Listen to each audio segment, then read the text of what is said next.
Hey everybody, welcome back to the Sparky AI review channel.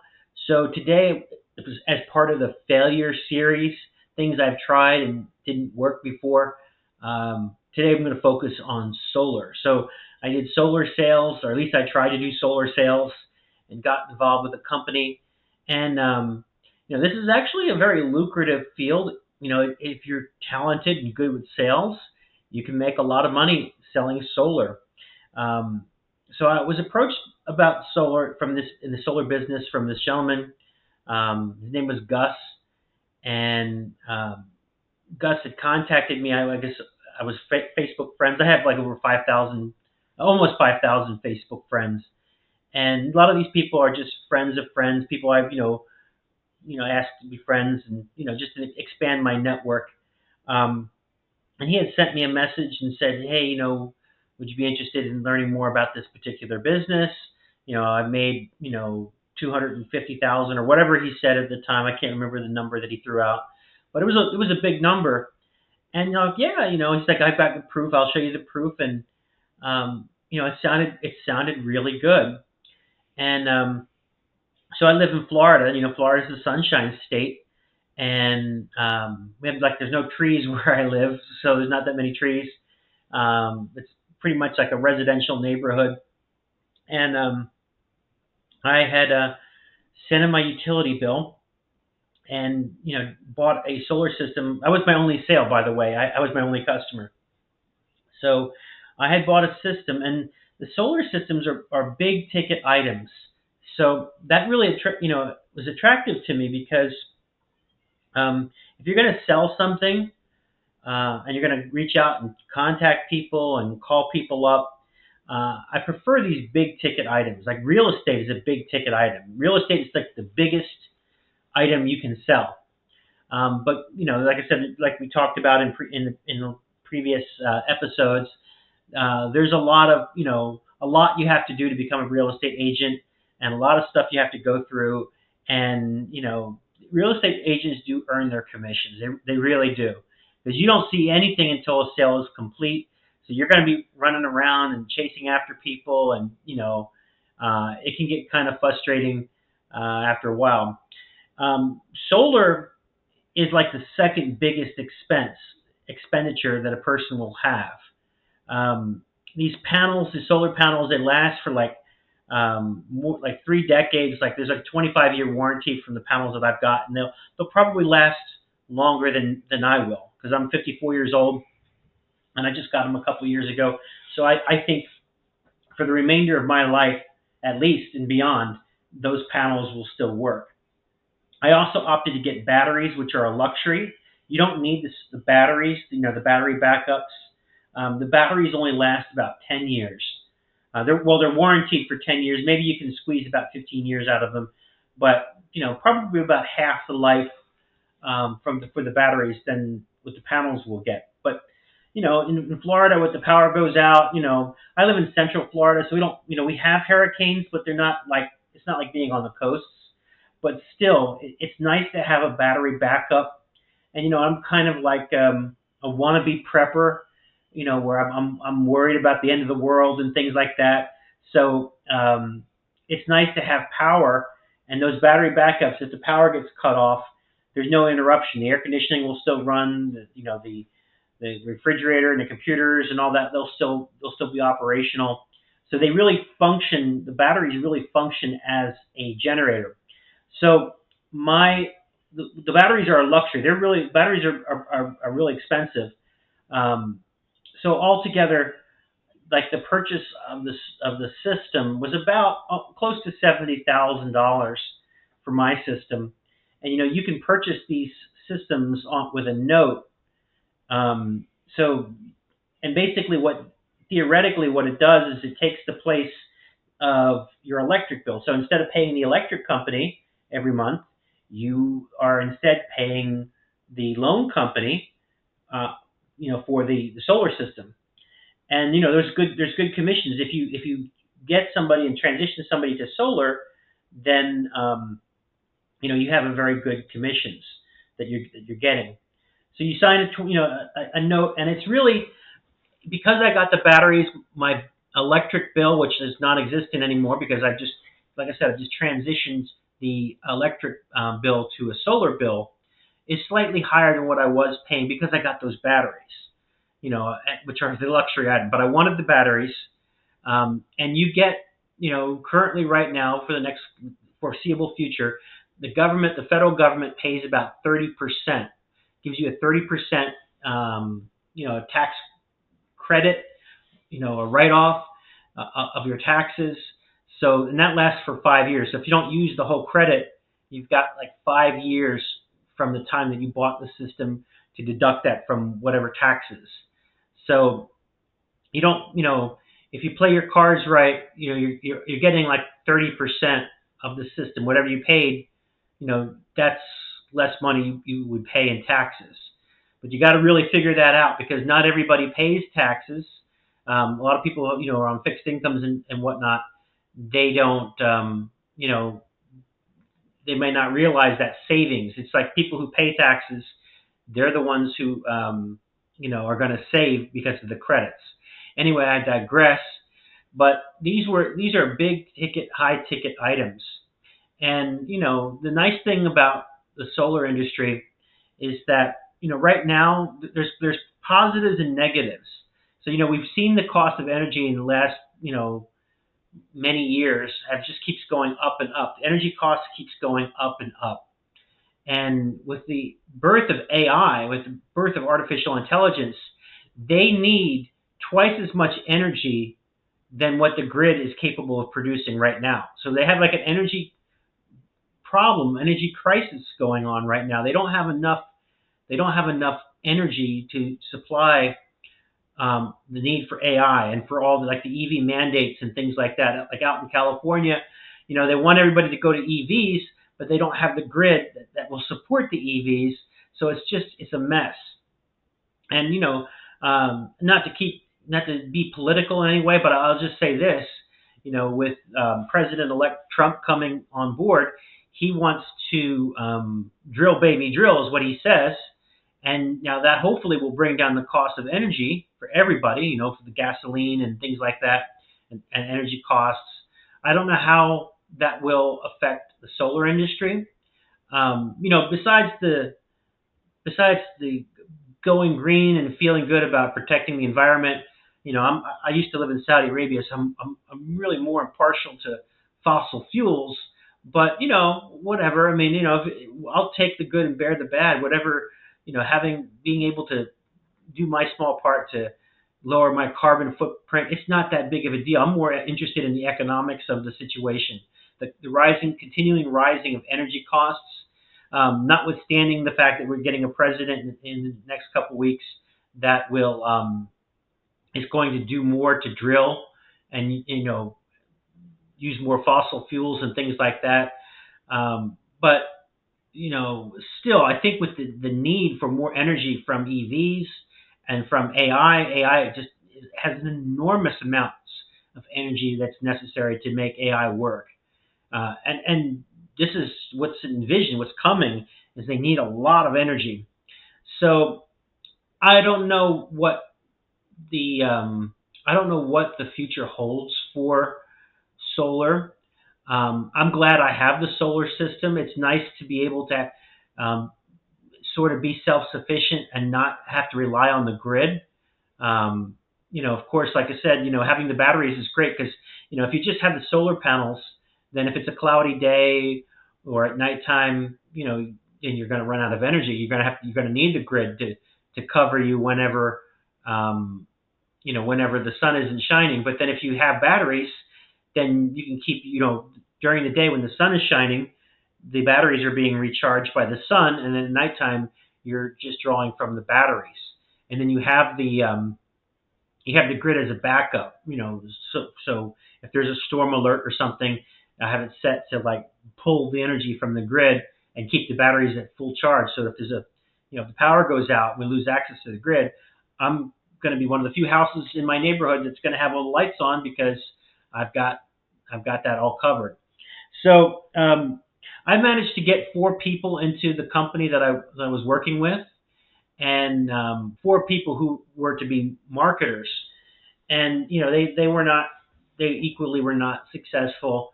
And the drawbacks of the solar business is that leads are extremely expensive. There's a lot of people who have questions about solar, that when you do buy these leads that are costly and expensive to get, a lot of these folks are just in the information gathering stage, just like insurance. People are, they just want to, just find out more about it, but you don't really know who's a serious buyer and who's not, who's just like just collecting information. And I've done that too. I've asked for information about things, and I never really was a serious customer. I recall, like, there was a gold guide. There was this company that was selling gold, and they were offering a gold guide, and I just wanted the gold guide, but I called the number, and to get the gold guide, and I, for like months afterwards, I just kept getting phone calls after phone calls trying to get me to buy gold, and I really wasn't interested. I just wanted the guide. I just wanted the written materials. I didn't want somebody calling me. So, but a lot of people are funny about situations like that. They're like, yeah, they requested information, but then when you follow up with them, they're not so nice, because they're not like standing by the phone waiting for you to call them. They're doing other things, and then you call them back. You happen to catch them, and they've forgotten all about requesting more information about gold or solar or whatever it is, and they're a little bit, well, sometimes they really are pissed off. And it's just like, well, hey, I'm just following up with what you asked. But the competition is fierce in the solar fields. There's a lot of people selling. There's people going door to door. I routinely get people coming through my neighborhood, even though we have signs all over the place, in our neighborhood saying no soliciting. The homeowners association tries to chase these people down, but they knock on doors. I just went to Costco today, and on the way out, the guy was like, "Hey, you interested in solar?" I'm like, "No, I've got it covered. Thanks very much." But the guy who got me into this business, to the solar business, did extremely well, and he was down to like his last few $1,000s, and just purchased leads. And he threw the ball into the end zone, did a Hail Mary, and he did very well. He was like one of the top people in the company that he was in. And tragically, he passed away recently. I left the company, and then just followed up with him. He's a fellow veteran, and I was helping him with his VA claim. And this is last year, not this last November, but the November before. I talked to him like about mid-November, and he had passed away like 2 weeks after I had talked to him. And I hadn't spoken to him, and like around February, I just reached out, and I called his cell phone number, and his common law spouse had answered the phone and told me that he is deceased. So that's very, very tragic. But again, I digress. He was successful, very successful, because he had a lot of tenacity, and he also had a very big passion for selling solar, and was very interested in energy, and he knew all about the energy business. And if you don't know about this stuff, I mean, you can learn it, but there's a learning curve. So the drawbacks: a lot of competition. It's going to cost you a fortune for leads, and the company doesn't give you the leads. They'll pay you when you sell stuff. And then, when I had gotten my solar system, initially there were some problems where, they just like dropped off a whole bunch of stuff on my driveway, and I didn't hear from them, and the communication was not good. And ultimately it worked out fine. My solar system is working great. I'm very pleased as a customer, at least with my purchase. At least initially I wasn't, because I didn't like the lack of communication from the company, but ultimately things worked out in the end.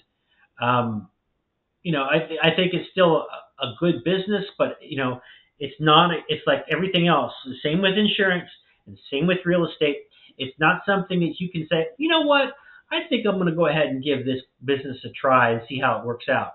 Don't do it. You're going to fail 100% of the time. You're going to fail all the time.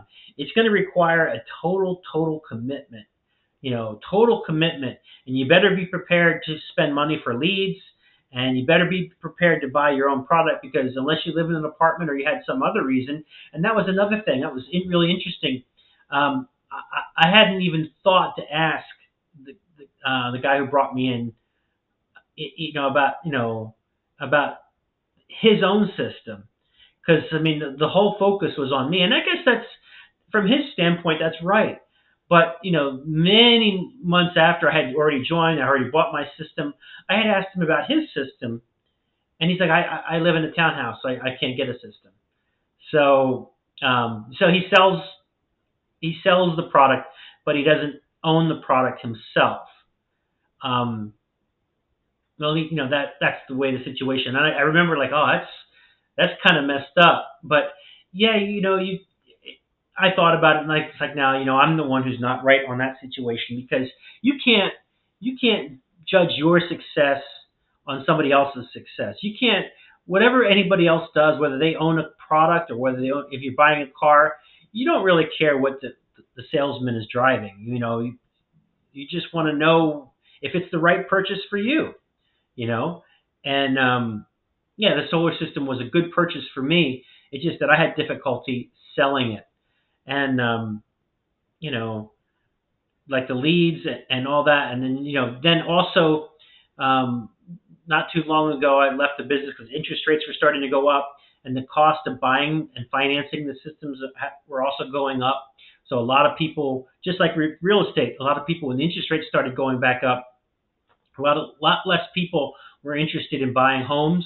A lot less people are interested in financing solar systems. They're still there. And then there's some other states like California. They changed the rules where it's like they call the net metering or something, where whatever excess energy, whenever you generate energy with your solar system, whatever you don't use, it goes right back to the grid. So basically, states like California have made it less lucrative. The people who already have their systems, um, are grandfathered in with whatever deal that they had when they got their system. But like after a certain point, it's not as good as what it used to be. So for all of those reasons, um, it's just not. There's money to be made in the solar business. I'm not sure if this is the ideal time but again, there are some positives because with EV mandates still on the books that are coming, and I don't know what the future holds for that. Individual states like California are demanding that people not buy combustible engines anymore. And then AI, these big giant AI companies are just soaking up the energy. We need a lot more energy. We got to figure out, come up with different ways to get energy. And so, and then don't get me started on the going green thing, because when you build these solar panels and all that, they I hear, my understanding is that they generate a lot of pollution just building the panels. So um, I don't know that I didn't get the solar system because I was interested in the green movement. I got the solar system because I thought it made good economical sense at the time, and it still does. How this relates to Sparky AI? Well, Sparky AI, being a premier member is $100 a month.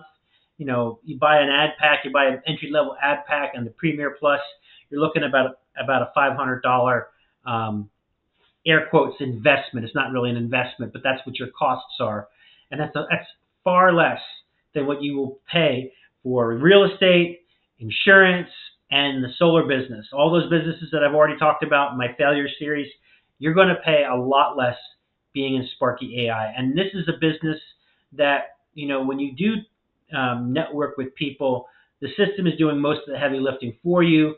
You are just going to be like following up, and contacting people, and just saying, hey, I'm a real person, but Sparky's going to do 99% of the work for you. So if you haven't signed up already, there is a way to sign up and take a look at what's going on in the back office. It doesn't cost you anything, but you do want to sign up as a paid member, because that's how you make money. Um, the free membership, you can promote other businesses, your other network marketing companies or any other affiliate businesses that you want, and you can take a look at the system. But again, you definitely want to get involved at least at a very bare minimum as a premier member. And if it's money is the issue, then you definitely want to network with me, because I will brainstorm with you to help you find that money. But you don't want to let not having money keep you from being involved in this opportunity, because it's like, in my opinion, it's like the next Bitcoin, it's like the next Amazon. You're at the right place at the right time if you take action now. You don't want to wait when the masses come in, because this thing is going to grow and it's just going to explode, and you don't want to get left behind. You don't want to be like, oh, I should have. This guy named Jeff from Orlando kept, you know, trying to talk to me about this business, and I just wouldn't listen. You don't want to be like that. Don't make that mistake. Don't pass this up. At least at the bare minimum, put your name and email. Go to jefforlando.com, register. Let's have a conversation about it, and I will help you find the money, and I will help you build your business. All right. Well, thanks very much for watching. Like, comment, subscribe, and I'll talk to you tomorrow. Thank you.